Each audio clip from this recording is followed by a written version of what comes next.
What's going on, guys? Johnwicksnipin, back in the same place, right around the same time. Obviously, today is a more somber day. War is just not anything to laugh about, joke about, or anything of the like.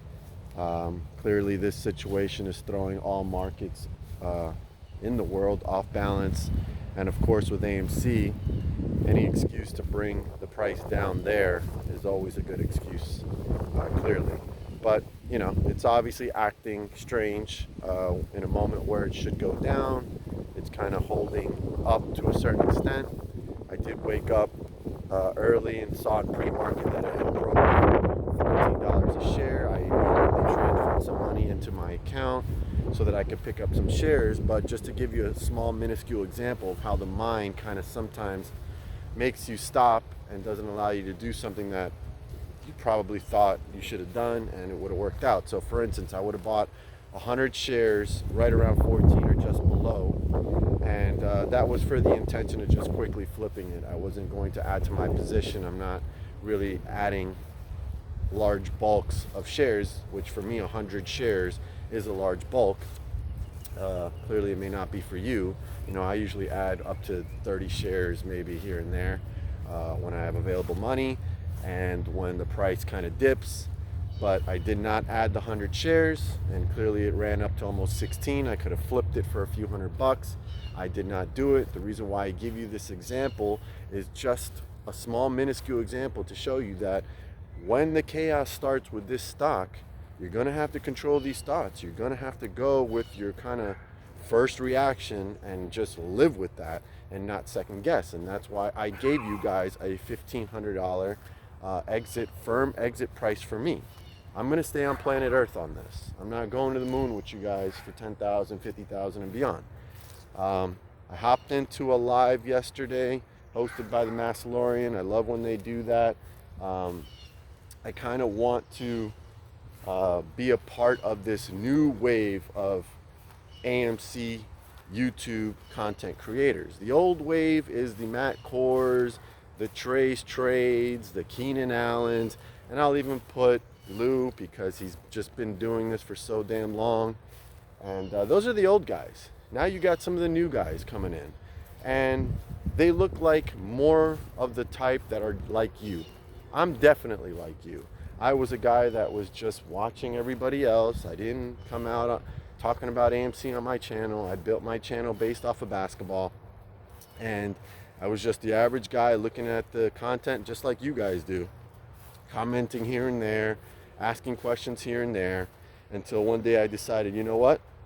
I own this stock and I want to talk about it. I want to give my opinions on what I think. I've got the channel, and that's what I did.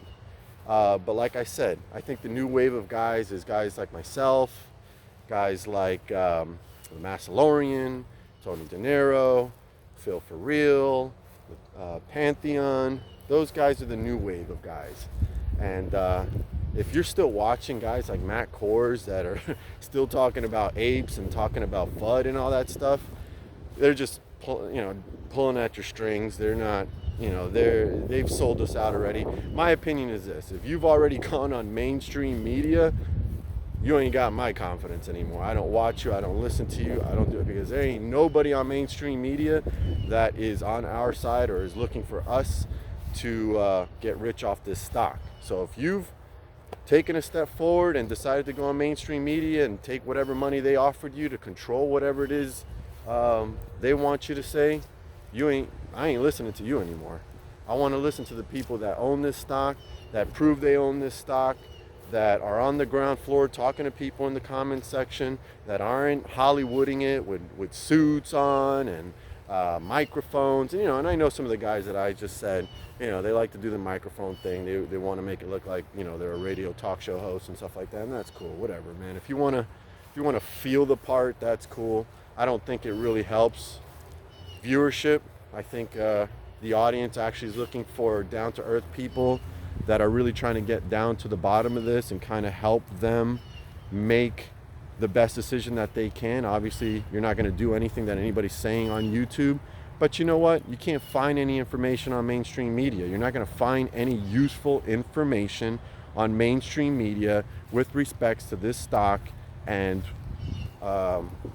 what you should do about it. You know, it's guys like myself, it's guys like the guys that I talk to you about. Like, they're really just trying to give you the best information possible.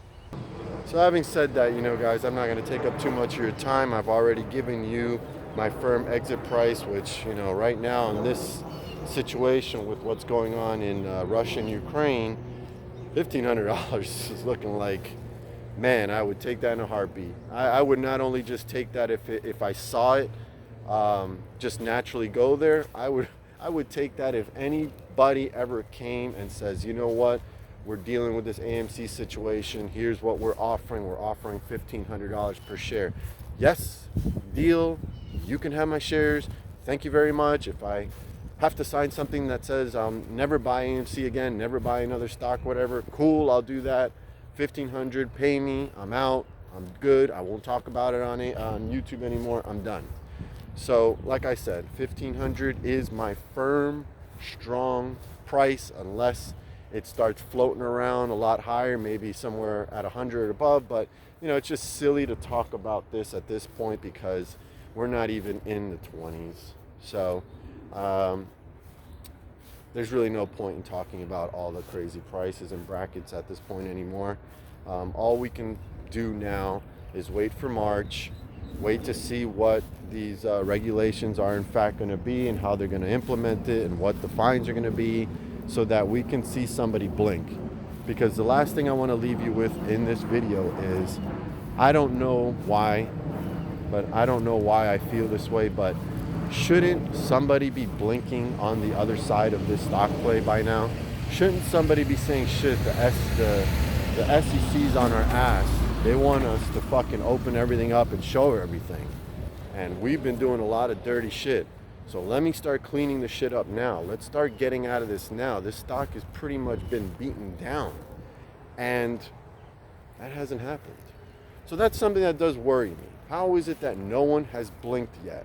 Because typically the way stocks react are on the anticipation of some sort of news, right?